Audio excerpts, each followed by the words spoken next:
Hello everybody, it's Stephen and Walter here for this week's episode of So Chatty, and it is episode 55, and it is April the 15th, 2022. So, exciting news, this week we finally got the Quilt Path, which is the electronic computerized system which we attach to our Lucy, our long arm, and basically it makes quilting all automatic. Sort of. And you know, I've been waiting for this for quite a while, and it is an expensive tool. So it arrived, when was it? It came Wednesday? Yeah, Wednesday it arrived. We were expecting it to be 60 pounds in the box, because that's what they told us. Well, the guy, unlike the guy who delivered Lucy, he came right to our door with the box. The box was kind of awkward. It was fairly large, but it didn't weigh 60 pounds. It didn't feel like 60. No, well, it didn't. I don't know. I don't know. Well, then we're stronger than we thought. Yeah, I don't know. It took the two of us to bring it downstairs, but not because of the weight, just because of the awkwardness of the box. And so we unboxed it, took out all the parts, located things, and also realized as we were locating things that we needed to study the installation manual that came with it as well. And so Walter's very good at that. He took it upstairs and memorized it. Well, no, I just looked at, I wanted to go over the whole thing just to get an idea of what the steps were and start to get intimidated by it. But anyway, so yeah, so I just wanted to get my mind wrapped around doing it, and then I came back downstairs to start doing it. And there was some assembly required. Now, how long did it take us to assemble it? Well, it took us over 3 hours. Mind you, that 3 hours is because we didn't know what we were doing. Mm-hmm. And we did put a few things on wrong and had to adjust those. So well, we'll get into it a bit more, but it was probably 3 hours for somebody that's has never done it before, never put it together before, but if you knew what you were doing, you probably could have done it in less 45 minutes or an hour or even less. So, but I did create a video showing the unboxing and the step-by-step stages we went through putting it together. The video is about 31 minutes long. If you're not really interested in this, you may want to bypass it. During that video, you do see the problems that we had. And we talked a little bit in the video about why we were having those problems. But at the end of the video, we're going to come back here and we're going to discuss how we think the experience could have been made a little bit easier and what our next steps are now that we have it all attached to Lucy. So I'm going to insert that video clip, and as I said, it runs about a half an hour long, and if you get bored with it, fast forward it or whatever you need to do, and we'll come back and talk about our trials and tribulations with it all. So guess what just arrived? This big box. Walter's gone to get his box cutter, and before he starts to cut, this is my quilt path. This is the computerized system for Lucy, for my long arm. And they told us the first thing we need to do, and they told us when we first got the APQ, is to check the box before you open it to make sure there isn't any damage, and if there is, take a picture of it. So you can see there are some marks on the box, but they all look fairly superficial. And the last time too, we had the same situation, but nothing was damaged. But we have pictures of this now, so we'll see. So Walter's just taken out the envelope, bill of lading, whatever they call that, bill of lading. Yeah. That's just from the shipping company. Mm-hmm. Okay. So, so we're going to unbox the sucker and show you what's in the box. So Walter's reading the bill of lading. It says 4.2 pounds. 4.2 pounds. Yeah. Well, they told us that this would weigh 60 pounds and that it would take 2 people to lift it. Well, the truck driver brought it right to the door, and he was one guy, And Walter and I lifted it downstairs, but it wasn't heavy. It does say 60 pounds on the outside. It doesn't feel like 60 pounds. I hope everything's in here. Yeah. Well, we'll soon find out. As Walter very carefully cuts the box open. There's one down at this end too that you need to uncut or to cut. Guess you can't uncut it. Okay. So open up and see how it's packed in here. Okay, lots of styrofoam. Okay, so I think we might be upside down. You think we're upside down? Yeah, I think You didn't have a thing that said right side up or upside my down. name's on the inside cover. What, did it say right side? No, I didn't say anything Okay, about well. which way. So All right, well, let's start taking this stuff out. So now, is that piece of styrofoam empty? yep. Okay, so we've got a couple of boxes here. This one says Quilt Path. And this one looks like a battery or something. It's got, well, no, it's got some kind of, like those symbols on it for, or so, oh, is that the pad? I think that's the pad. Okay, so that's the Microsoft Surface pad I that think you so. use. Okay, put it on the table. Oh, he's taking it out. Okay, so let's see here. Yes, it's a Microsoft Pro 7. Okay, so that's your computer part. And what's that underneath it? Is that the book? I think that's the book. That might be the manual for the Yeah, whole I think thing. so. Okay. No, I think that's the manual for the Pro 7. Oh, okay. So then we've got, you can see there's a frame in here. There's another box. That is quite heavy. So this is where the bulk of it, this might be the motor, because these look like the rails. Of course, he can't find his knife. His knife.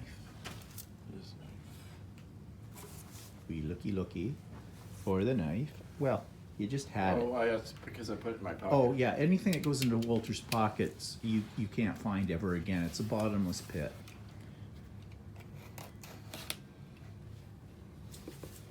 Okay, we are shivering with anticipation. Okay, that's And- lots of goodies in here. Okay, hardware and everything. Okay, don't unwrap that yet, because I No, imagine, no. is there a manual in there? Because they're supposed to come with a booklet that tells us how to put this all together. Some assembly required. Obviously. I believe What's that? it's an empty box. No, it's No. not. It's actually, I think that's actually the software. Oh. It's a USB. No, it's a USB. Okay, so I guess we get software on this. So essentially, this is a Windows version of an iPad, a Surface Pro, which you could use like a regular computer, I suppose. But And obviously this must be something that we have to attach okay, to that's some piece that got to go somewhere. I guess we'll figure this out once we get everything laid out and find the manual. Okay, so some more styrofoam coming out. And this is where I think we need to turn the box upside down. Oh, no, I think you pull this whole piece out at once. And that's manual. So there's the manual. And that's another box of something. We'll see what's in those after we get it out. I think it would be easier to turn it upside down. Okay.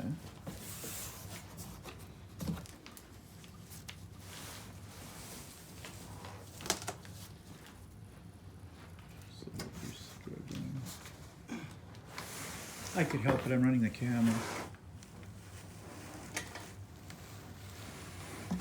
Okay, talk about backing yourself into a corner.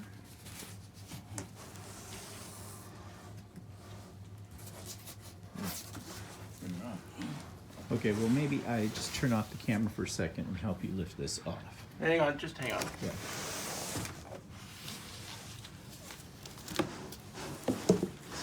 Oh, he's got it. He's got it. We're having a reveal here.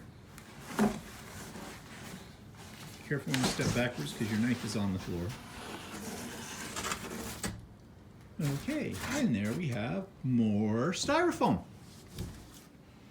So now they certainly do well pack it, which is a good thing. Is that just a piece of styrofoam? Yep. Okay, good. And then end pieces. So this is a formidable looking device.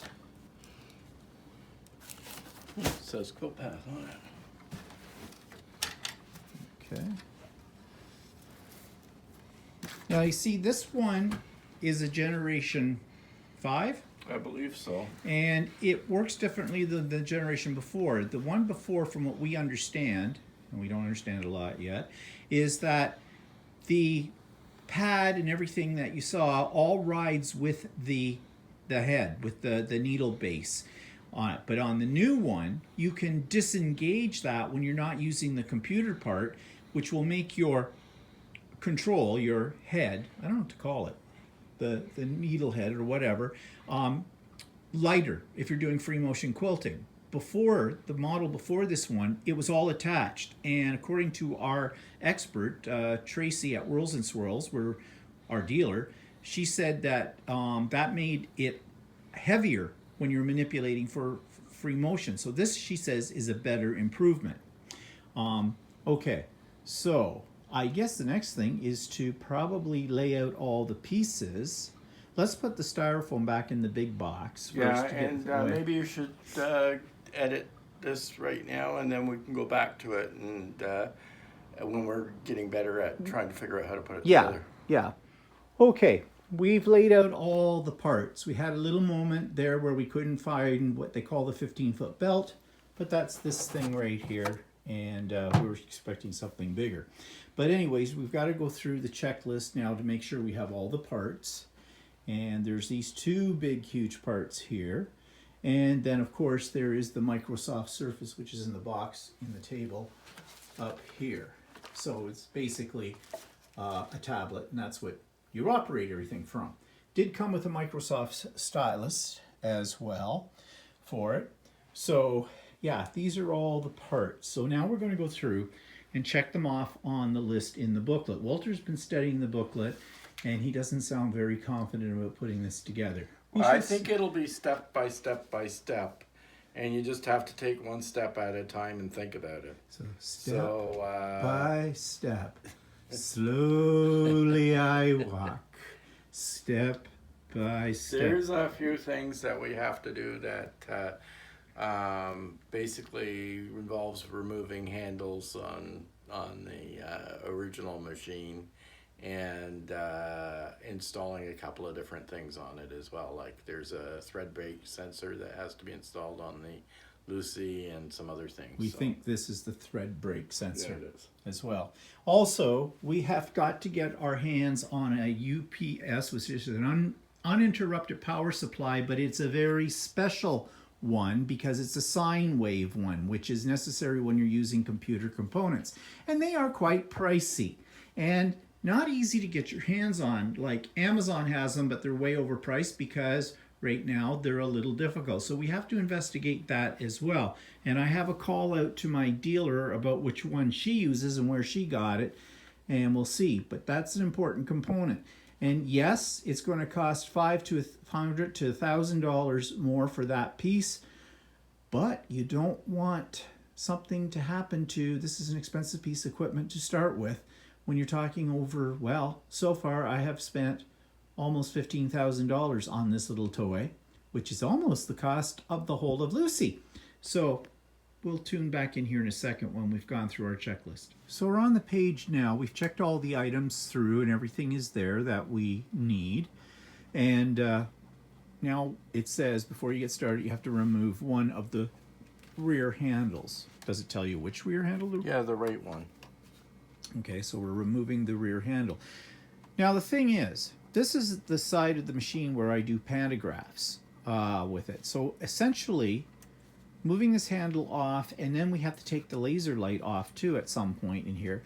I guess you can't really use the machine to do a pantograph anymore once you put the computer on it. Now that's really not a significant problem because basically you're using your software to do all this kind of stuff. I suppose if you ever wanted to do a pantograph again, you would have to, well, one handle's on there. I only ever use one handle. So the only thing is the laser light. Now they say if you want to put the laser light back on, you can hook it up with some other kind of bracket, which I don't think they've supplied. So down the road we'll... Well, no, it said that you can attach it to the carriage of some sort. Okay, that's a really detailed... I'm not sure. It's in the book. All right, fine. You'd have to read the book. Well, we'll figure this out as time goes by. I'm not that concerned about that at this moment in time. And what are you doing now? I'm trying to remove the thing because I have to use a Allen wrench to do that. Okay, so he's got to move the thing. I think he means the right handle. Walter's always very technical in his explanation of things. Not. Okay, after a little bit of trial and error, Walter claims the instructions were not clear. We got the right handle off. Shouldn't have been that difficult, but it wasn't really.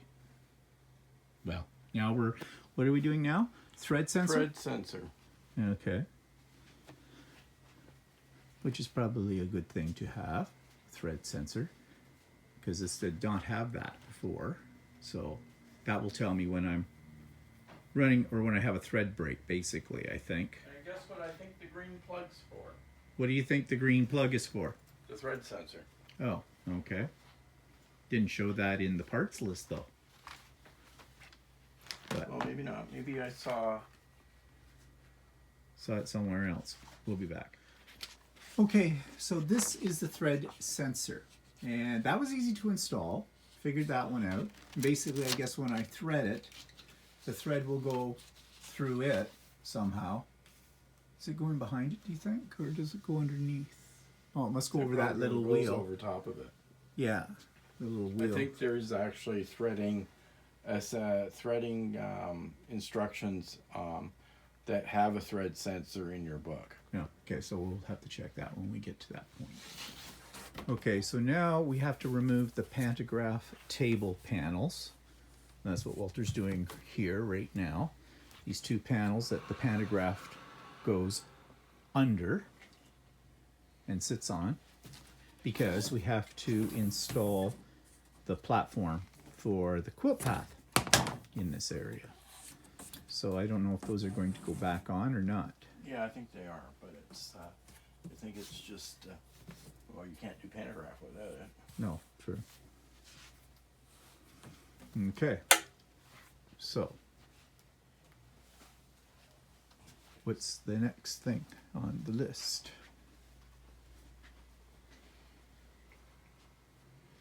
So we've got to somehow put the big thing, the big quilt path carriage on there. I'll have to figure out how to do Okay, it. so that's the next. Okay, so we have been able to mount the quilt path hardware. That's what they call this big box right here. And you see it sits on this track in here. This is at the back, the Pantograph side of this. There's a little belt inside there. So now they want us to attach in step 3, that was step 2. I'm just trying to get around here without tripping. Installing the drive belt. And a couple of wrenches are needed. And Walter has found a couple of the wrenches. I've got this. I'll try. I might need my other type of wrench too. I'll get both kinds out so I'm prepared. Okay. It says remove the outside bolts on the back side of the table, both left and right sides of the table, using a 1/2 inch wrench and a 1/2 inch socket wrench. And they have a diagram here of what to remove. So that is, I'm not absolutely, oh, I think it's talking about that spot down there. I don't know, we have to do some study. Okay, Walter is now installing the belt on the ends of these things. So here's a diagram of what he's doing. See, the belt goes up and it goes on this plate, and then there's another plate and some couple of screws that hold the plate in place. It's a little weird looking that your belt goes around. It doesn't go around a pulley. But this must be... Well, it's because the belt doesn't move. Oh. It's the carriage that moves. Oh. Okay, I see. It's just a guide. Oh, I get it. All right. Yeah. Okay. We're moving along now. We're into probably the second hour. That includes the unboxing and Walter reading the manual.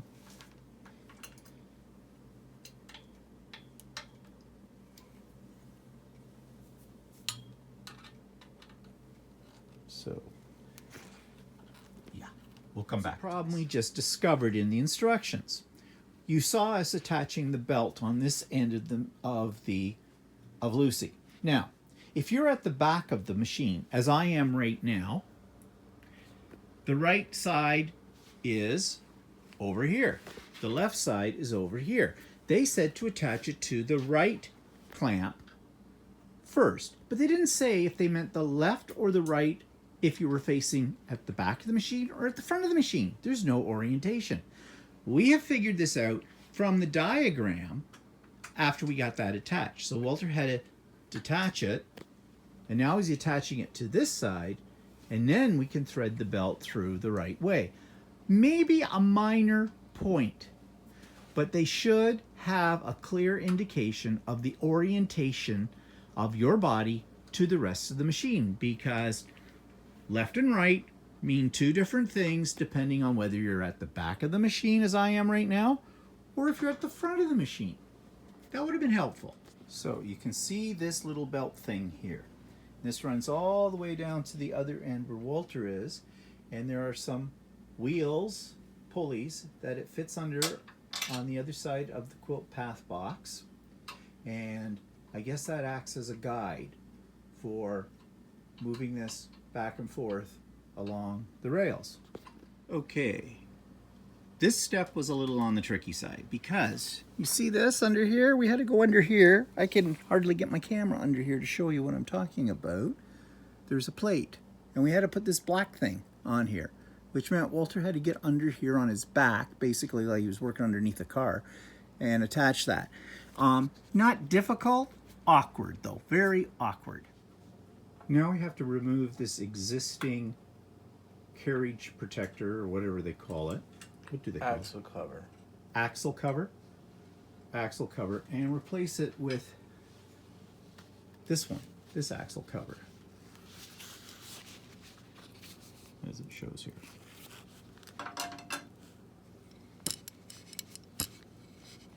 Okay, just like so I was worried before that I wouldn't be able to use the laser light on the back of it, but you can. You can put that piece that Walter just screwed on back on, and the laser light goes on that. So yes, you can still do pantographs by hand on this machine if you wish. I don't know if I wish to or not. Probably not. Now Walter said he likes how they give you two Allen wrenches with this, but you need more than one or two Allen wrenches that they have supplied. So he's got this handy little Allen wrench which thing, doesn't have what I need on it. Which doesn't have what he needs on it. What size do you need? You said 8/32. Yes, 8/32. That's what it says here. Yep. Using the two 8/32 socket head screws. Socket head screws. So maybe you don't need the Allen wrench for it. Well, no, they're socket head screws. If you got the socket head screws are in there.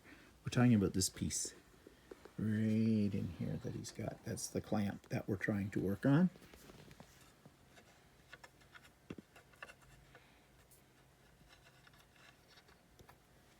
I thought we used an 8/32 not too long ago. Hang on. Move it. Okay, fine.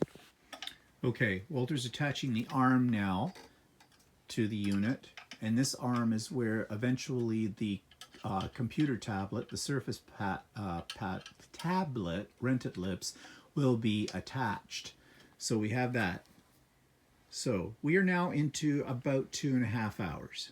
Yeah, well, it probably shouldn't take that long, but since we don't know what we're doing. Yeah, well, how many people get one of these and do know what they're doing if they've never had one before? So this is real time, people.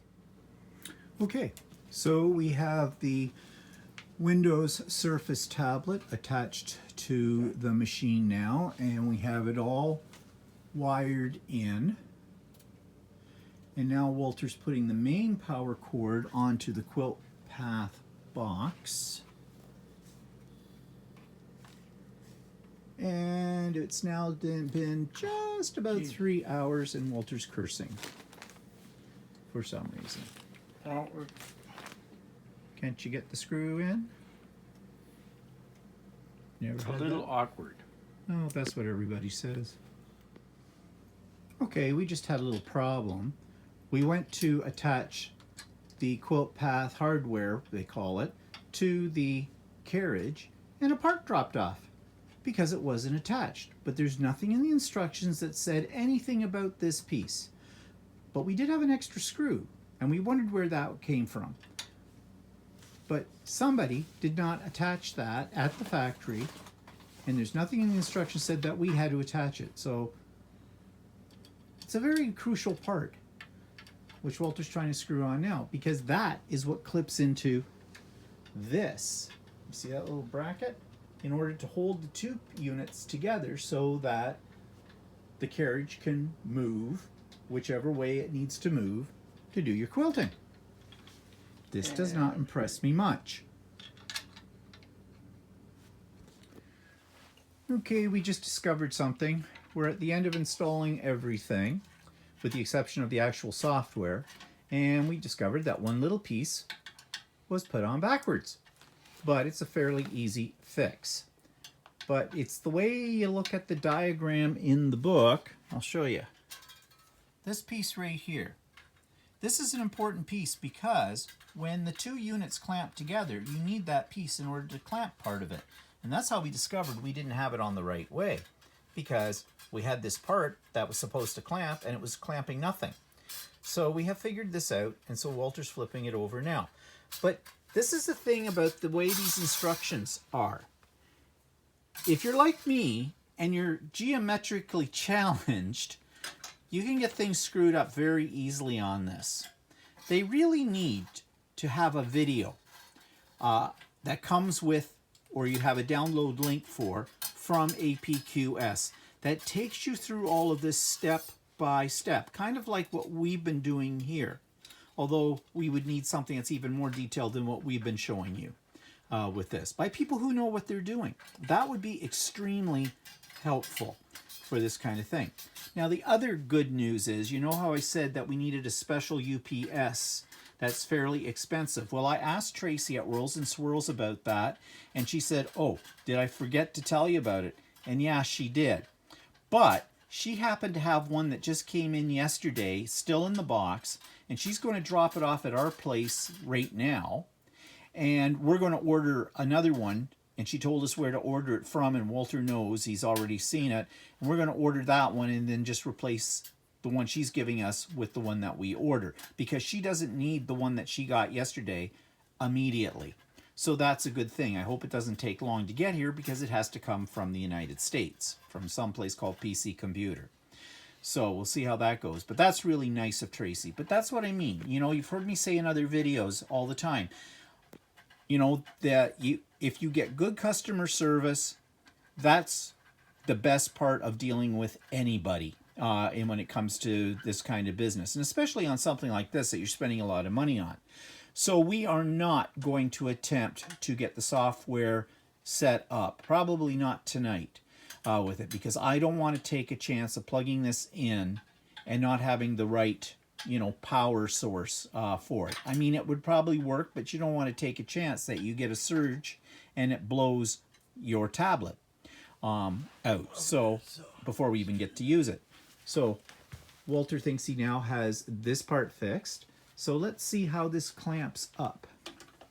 So what's that part wrong? I think it's just a stopper when you get there. So there wasn't anything in the book about that little red knob. Now you see that clamp he's lifting up. That's the part. And you put these two pieces together, and they lock at the top. And then you push that down. Yes, and that keeps the back part. And did you put the other clamp down? What? You didn't put the other clamp down. Oh, no. There's another clamp there. Okay. Okay, now you can plug in the wires. So now we have it hooked up properly. Okay, so after about almost 3.5 hours, maybe 4 hours, it's all together. We have turned on the tablet. I have it turned off right now because that's the next stage of all of this. So we've got the mechanics of it all up and hopefully operating. We haven't actually put a quilt on it yet to check that out, but that will come. Now we have to figure out the software. And Tracy was here just a few minutes ago. She brought over the UPS power supply that we needed, and we've ordered her a replacement one for that. That was really nice of her to do that for us. I haven't installed it yet, but I will tomorrow. And I think I'll spend the next few days getting familiar with the software. Apparently, we have the latest version of the software on here, and there's been a lot of major changes since the old version, and it does all kinds of things. And Tracy was just about crapping her pants telling me about the exciting things that it can do. None of it made any sense to me because I haven't played with this yet. So I'm sure once I do, we'll find that out. It's going to be a steep learning curve. But anything new with technology is. And so, you know, I'll learn it step by step. We'll figure it out. Walter's all excited. I can see the gears working in his head. He's going, oh, he could get something on here and do things with it because he'd like to play with the technology. I know he does. So let's talk about overall cost now. You know that the Lucy cost me, or cost us, $22,000 Canadian after everything was said and done with it. That included the shipping, the freight, the taxes, the exchange rate, everything like that. Well, this little device on here is now racking up to about, let's see, was $13,500 Canadian for the software. Then there was freight. Then there was customs and duties and taxes. And then there was the power supply I had to buy for it in addition to that. There was something else I bought for it too. I can't remember what it was. I think was that it. Anyways, that's all adding up to now. I think I figured it out this morning to, well, it's pretty much put this whole rig, everything here together, to about $38,000 plus Canadian. Actually, I think I'm a little under. There were some other things there too. I can't remember what they were. This is an expensive toy. For about 12 foot. And Walter keeps going, you should have bought the 12 foot. You should have bought the 12 foot. That's his like war cry. But anyways, I'll be using it. And once I figure out how this little sucker can quilt a quilt on its own, I'll be very, very happy. And I will film more videos about this along the way. This is just the first video of the installation. Next video I'll do will be looking at the software and then actually trying to use it for my first quilt. Now, I'm not going to do it on one of my quilts. I'm going to put in some fabric that I bought for doing practice on free motion quilting. So when I blow it, I'm not blowing it on a real quilt. That's how I'll start off. And of course, Tracy has offered for us to come down to the shop and she will teach us whatever we need to know, which is fantastic customer service as well. I can't say too much about that because really, you know, she went out of her way today to bring us that power supply, and that was a godsend. So anyways, yeah, stay tuned for more videos on my continuing adventure with the quilt path. So here's what the quilt path looks like now that everything is installed. So you can see this is the tablet where you do everything that you need to do. I can turn that on. And this is a Microsoft Surface pad. I would rather it was, you know, a Mac, but, you know, not much you can do with it. It did come with the Microsoft pencil. I'll just show you what this looks like when it's loaded up. And here it is loading the software.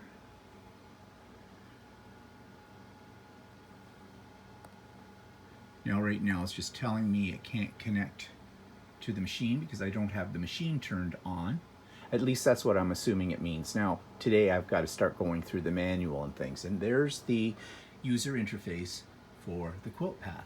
And so as you can see, it's all hooked up, as I said, to Lucy. And I'm hoping this means it's ready to go, but I need to do some research first. So in my next series of videos, I will show you the basics of what I learned about how to do this. I think I'll start with something simple like just an edge-to-edge design. We'll see how that goes. Okay, so you can see that it's a fairly involved process, although, like we said at the very beginning, it isn't that difficult. But when you're hooking something together you're not familiar with, and you saw the problems we ran into with it, yeah. So we're going to do a little review. First of all, you're probably wondering, I don't remember if I said on the video or not, what this little sucker costs.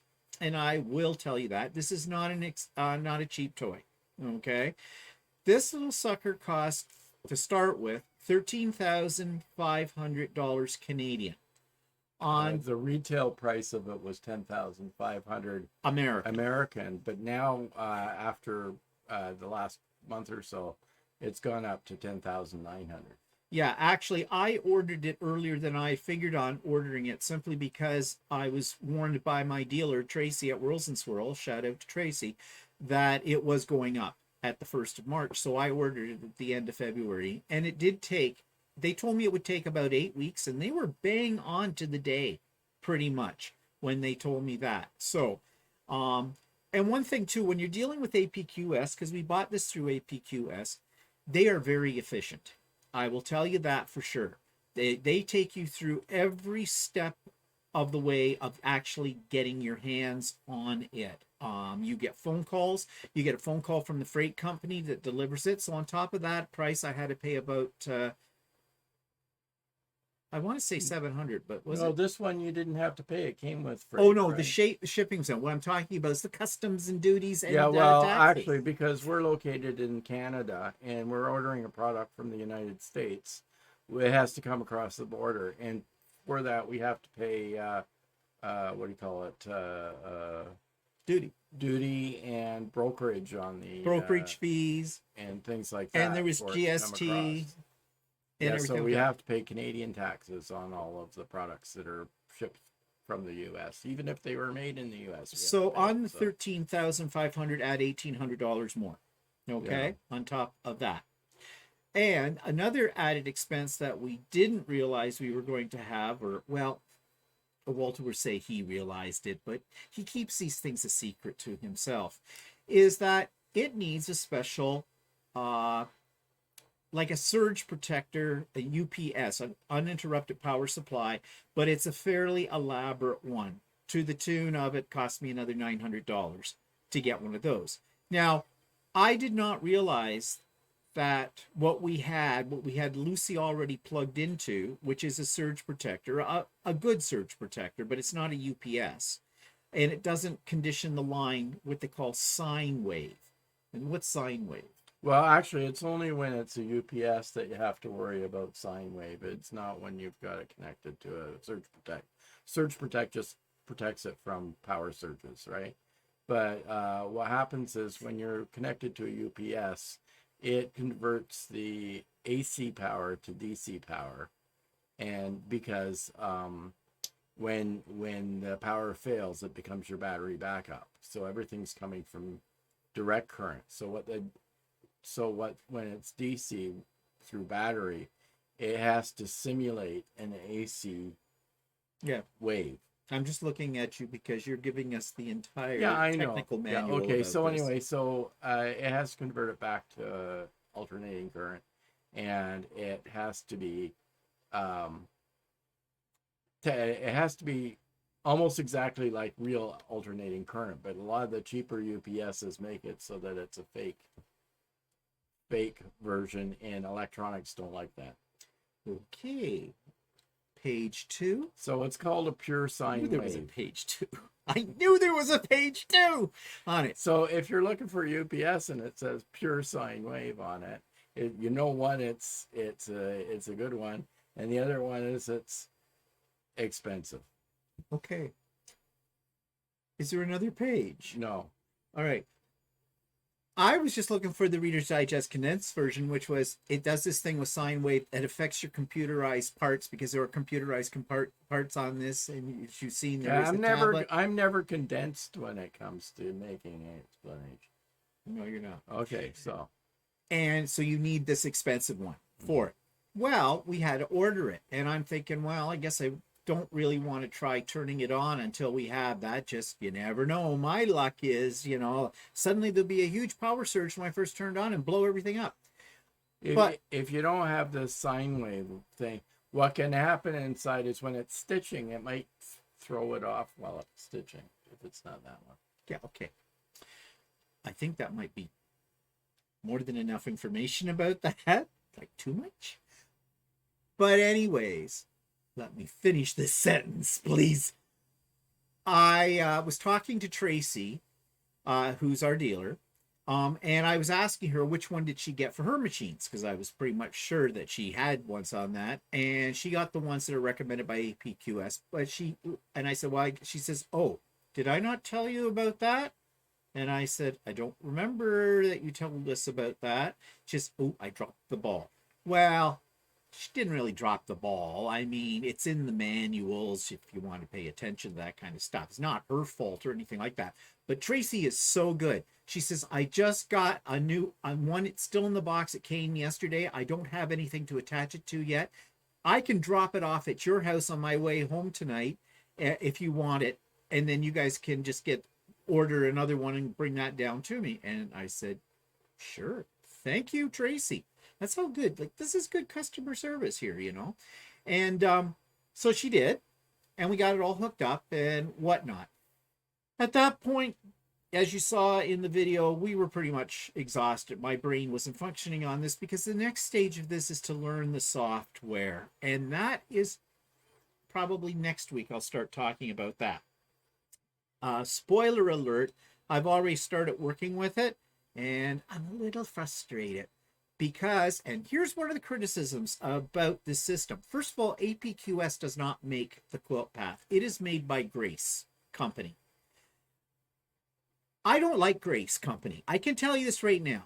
And why do I say that? Because if you remember way back when I started Idiot Quilter, I had a video about sharpening rotary blades, and I had this little electric gizmo that was supposed to do them that cost me like $80.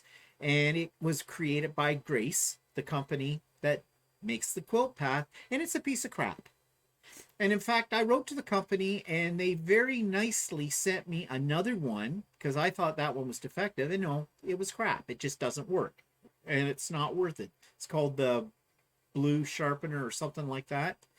Anyways, and I've seen their Grace frame, and I know some people out there will just like knife me in the gut about this, that think Grace frames are excellent and whatnot. I'll be honest, I've never used one. I've seen them. I think, really, no. But anyways, I'm not impressed with this company. However, this is the company that makes the quilt path.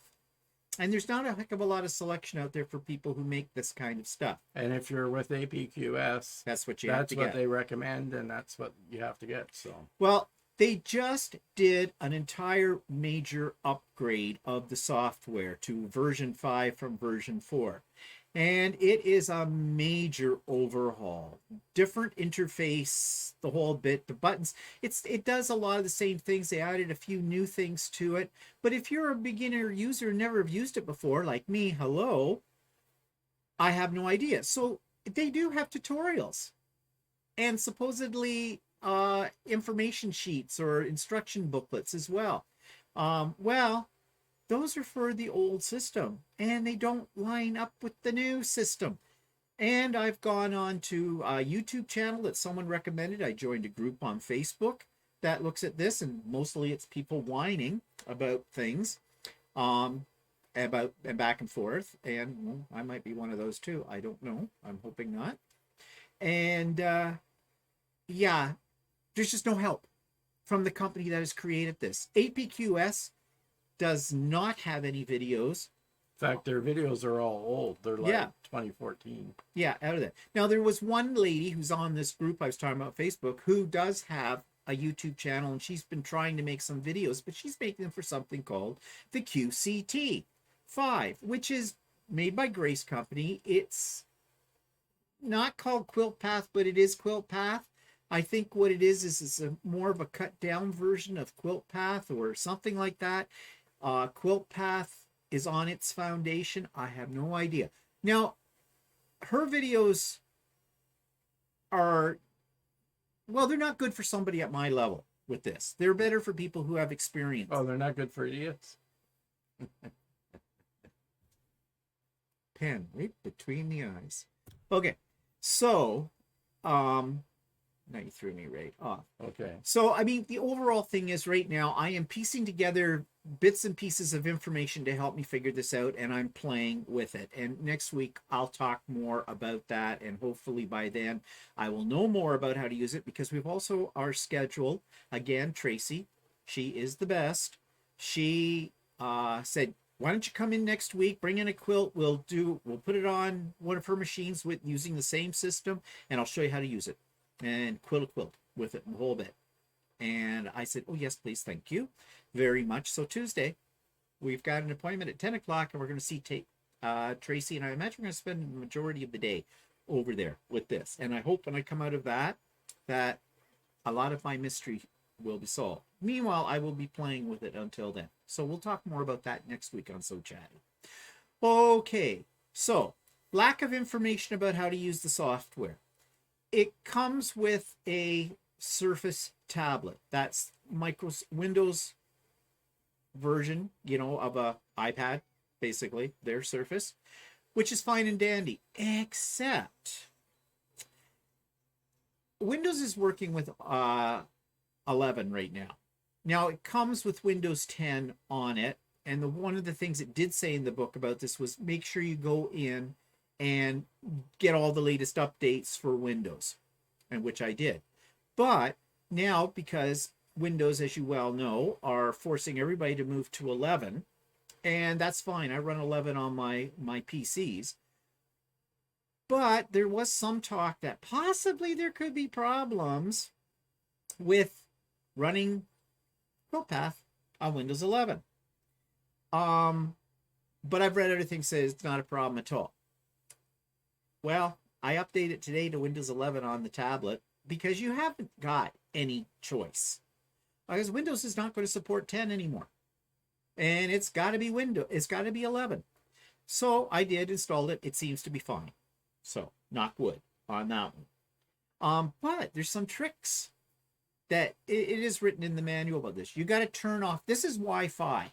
Okay, it's a tablet. Basically, if it wasn't on the Quilt Path, you could use it like a large tablet without any problem. You have to put it in airplane mode because apparently if you're away, quilting away on a quilt, letting it go, and Windows decides to do a little update, that could interrupt your quilting. Well, it would, because Windows likes to download stuff and then turn off your computer and turn it back on, right? So you have to make sure you have that set to off. And yeah, so there's those kind of problems. Well, that's not so much a problem with Quilt Path, that's a problem with Windows, period. But you can get around that. What other things do we have a problem with? How about tools? Okay, so they provided us with a couple of tools. But that's not all the tools that you need. No, and you need other tools. Now, mind you, I have quite a few tools, so I didn't really have too much of a problem. But somebody that's trying to assemble it that don't have specifically the tools that are required for this installation might get a little frustrated. Yeah, because it uses a lot of Allen keys. Yeah, it uses a lot of Allen keys. I have Allen keys. They're definitely using SAE Allen keys as opposed to metric ones. Probably because it's manufactured in the U.S., everything is not metric. Is not metric. Yeah. So there's that. So you need screwdriver. Well, a lot of people have screwdrivers. You need wrenches, certain size wrenches, 1/2-inch wrenches. It does tell you in the instructions what wrenches you need. However, you ran into some problems with the ones. Yeah, I had wrenches that I had were I had difficulty fitting them into the spots. that needed it because there wasn't enough clearance around the bolt or around the nut to use, let's say, a socket driver, or so I had to use regular wrenches for it. And luckily I had a socketed wrench that assisted in it. But some people could be fumbling with that. Like, it needs 1/2-inch wrenches. You need at least 2 of them. So, I mean, if I had been doing this on my own, I would have been grabbing all kinds of the wrong tools and making them work, trying to make them work. So like that wouldn't work. For somebody that doesn't have a lot of tools, they might have 1/2-inch wrench in their toolbox. They might not have 2. So so it's stuff like that, and it doesn't really list that on it.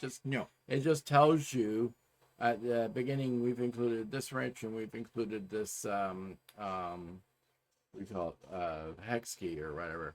And but there are other hex keys that you need. There's other wrenches that you need, and that you don't hit that until you hit the spot in the manual that says use this, use this, use this. Yeah. And that's when you suddenly start scrambling through your toolbox looking for stuff. Now, there are diagrams on how to put certain parts on, but what they don't tell you, in some cases they do tell you, some cases they don't, is what the orientation is of your body to the machine. Because there is a front and there is a back. But if they don't necessarily say, if you're at the back of the machine, we want you now to attach this part A to the left side. Like right at the very beginning, the main component of the quilt path, there's a big box on it. It has to face to the back of the machine. But when there's nowhere in the manual that tells you you have to face this on the back. It just tells you how to hook it up to your rails, to your frame. But there's no indication of whether you're putting the big box on the front or putting the big box on the back. There's nowhere that says that. They have a little diagram of the frame, and you could easily mistake which way you're supposed to try and put it on.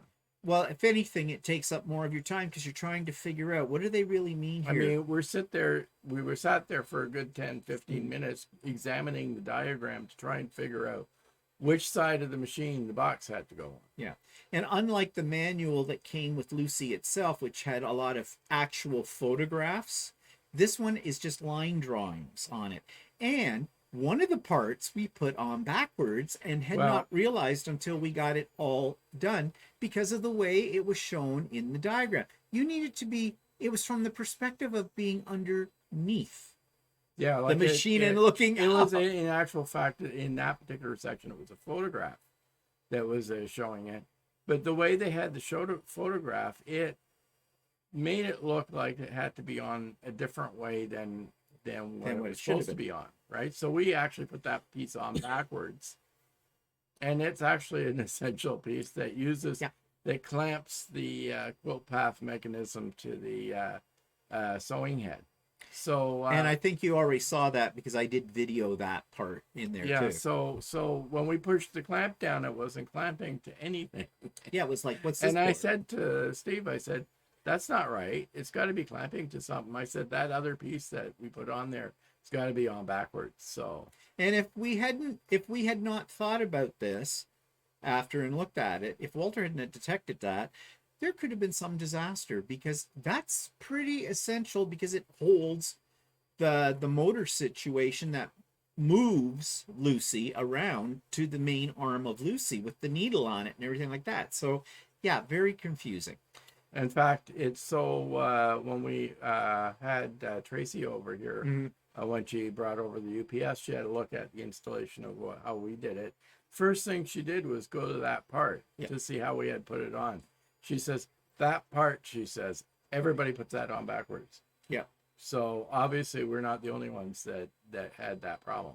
See, I swear they write the manual, but don't have somebody who doesn't know what they're doing actually go through it and put one together. Because if you did, you would be able to write clear instructions. And that's not unlike all the instructions you find for almost anything that you have to put together these days. Like, so, I mean, and then there's things that... maybe it's intuitive to them, but when you're actually putting this thing on there, isn't quite intuitive to you, because if you're facing the front of the machine, the right leg's on that right side, then the left leg's on that side. If you're facing the back of the machine, it's the you opposite. might get the impression that the right leg is actually the left leg. Yeah, it's very easy to get yourself screwed up and confused. So our recommendation is to anybody who gets a quilt path and is not familiar with how to put it together, first thing, do what Walter did. Read through the manual. Boring as hell, but read through the manual to troubleshoot. And don't try to rush putting it together. Make sure you have lots and lots of time. It's like when we put on the, what do you call it? The, sounds like there's the track, you know, the rubber thing that has the teeth on it. Yeah. We put that on wrong. Yeah, put that on. Like there's a rubber, I forget what it's called. It's a track. Yeah, and it's a ribbon. It's it's for pulling the motor around or guiding the motor. Socket. Never mind. It's in the video. Yeah. So, anyway, it said to start. I put it on the right side. Of course, we were at the back of the machine. We were twisted around. We got twisted around. So we put it on the right, then realized, no, it has to go on the left first. Yeah. Before we can do that. But we got it together. Yeah. Okay. Without it, like, before we ever started it up. I mean, and then I was afraid. I was afraid to turn it on because I'm thinking, whoa, a whole lot of money here. I've waited for this a long time. And with my luck, it'll blow up. But it did not. So yeah. Ask me about this in a month's time, and I'll probably have a brand new story for you, I hope, and one that'll be like, oh yeah, no problem, best thing I've ever invested in. You mean after you're all done and putting it together and that, you look at it and you think, well, it really wasn't too much to put together. But at the time, it did. So anyways, I think we've captured most of that. Now I'm at the stage where I said I'm trying to learn the software and I'm trying to do some very simple things, and I'm a little bit frustrated because I am not finding any clear-cut instructions. It looks like the things I found it should be, but they're not, because it deals with different versions of the software. And this is really, really stupid on a company's part. You know, you're putting out a major upgrade to this. You should really put out instructions. Documentation. Yeah, documentation on how to do it. Because, and this is this Grace company. This is not APQS. This is Grace company, and I'm not impressed. Now, I have seen that Leah Day has some information as well. I checked out one of her videos today. I mean, I will play. I mean, not actually you saying it's Grace Company, but it's Grace Company is not really entirely to blame. APQS is as well. APQS is marketing and selling. Well, this, yeah, right? I suppose. And they're the ones that also should be concerned about their customers as to how they are interacting and working with the software. They're reselling Grace's stuff through APQS's name. So that they should be putting out videos and stuff like that on how to use this equipment. Well, you know, they do have a help number too that you call. I haven't tried that, but from what I'm understanding, from what I hear on this Facebook group, yeah, that's not really a lot of help because they don't answer, kind of a thing. So, which is very typical of a lot of companies. But anyways, stay tuned. I will be talking about using the software and what to do as I progress through it. It is a very powerful program from what I've seen. It does a lot more than I thought. I mean, you can, you want to get into custom quilting with the machine, you can go and just highlight a block in your quilt and do a completely, a whole design in that, and then go to another block and do something completely different. Or you can do continuous edge to edge, and you have within those edge to edge different ways you can manipulate the design to, you know, you can flip it, you can alternate it, you can all kinds of things with it. There is a lot that this software does, and it came with I don't know, like I read that it was supposed to come with about 500 patterns. Looks more like about 200, but or something. But there is another thing. I still have to explore all of that as well. So, and you can even create your own pantographs in it as well. Like you can go in and do like some free motion stitching in something, and you can capture that somehow into the software, and it will make it into a pattern that you can have completely automated. We'll see. That's much more advanced. And I think you can also import patterns to it and stuff like that. Yeah. There's a lot of things you can do with it. It would be really nice if they had given you a book with it on how to do it all.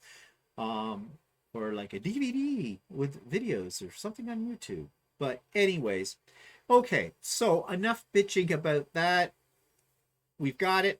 It's ours. We're going to play with it. And it just doubled the value or the cost of Lucy.